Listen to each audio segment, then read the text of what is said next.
Over the last years, I've visited any number of schools around the UK, had personal experience of some with children of my own. I've wondered a lot over these last years, now that they're almost through university, what makes a really great independent school. We've been incredibly appreciative of the schools that our own children have been to, but there are one or two things that I've noticed along the way. I think one of the first things I've noticed is that a great independent school inspires its pupils.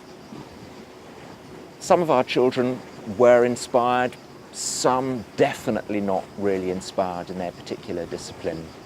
I remember the final English lesson of our oldest son, at the end of which every single member of the class stood up and applauded their teacher as a sign and a kind of a recognition of the kind of inspirational way in which he had taught them. It was not only inspiring pupils, I think, that kind of made that school great, but the other thing that made it great was there was a tremendous sense of vocation amongst the teachers. Here were teachers who were willing to kind of bend over backwards on behalf of the pupils. Here were teachers who were really good at processing the kind of soft data. By that I mean the things that they saw happening in people's lives, and really quick to engage the students and really quick to follow people up. I always like to think that there were some angels in the really great schools that my kids were part of.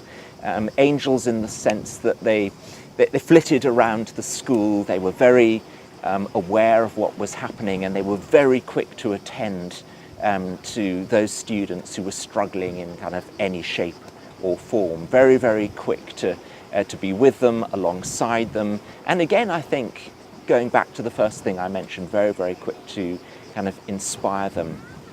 So it was not only kind of inspiring tuition, but also fantastically appropriate kind of pastoral care that has caught my attention. But it's not only that, it's that sense of expectation that, you know, here is an individual student, and the expectation that there's bound to be an area of their life where they can really excel. It may not be in kind of academic studies, it may be in sport, it may be in the arts, it may be in drama, kind of maybe in music. And there was, I think, amongst the teaching staff, a great commitment to finding, to locating and identifying with the students areas of great strengths in their lives which they could get alongside and improve, so that each student could reach its full potential. My kids didn't do particularly well when they kind of joined their local school, but the teaching staff were able to work out and identify and explore with each child where they were strong, and since then they've really flown.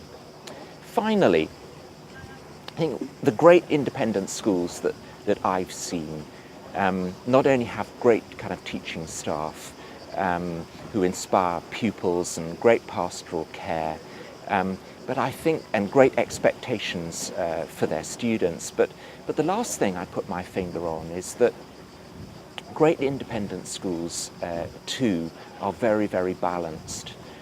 Balanced in the sense that there's not just a whole load of sport and kind of no academic work, but there's this tremendous balance to create balanced individuals. And I think I sensed amongst the teaching staff a commitment to balance. Not really tired teachers, but teachers who are kind of tremendously energized, teachers who are really enjoying their job.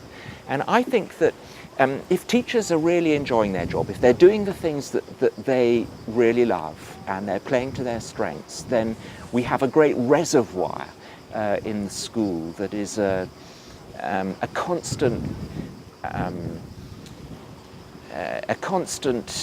source, really, of fun for the students.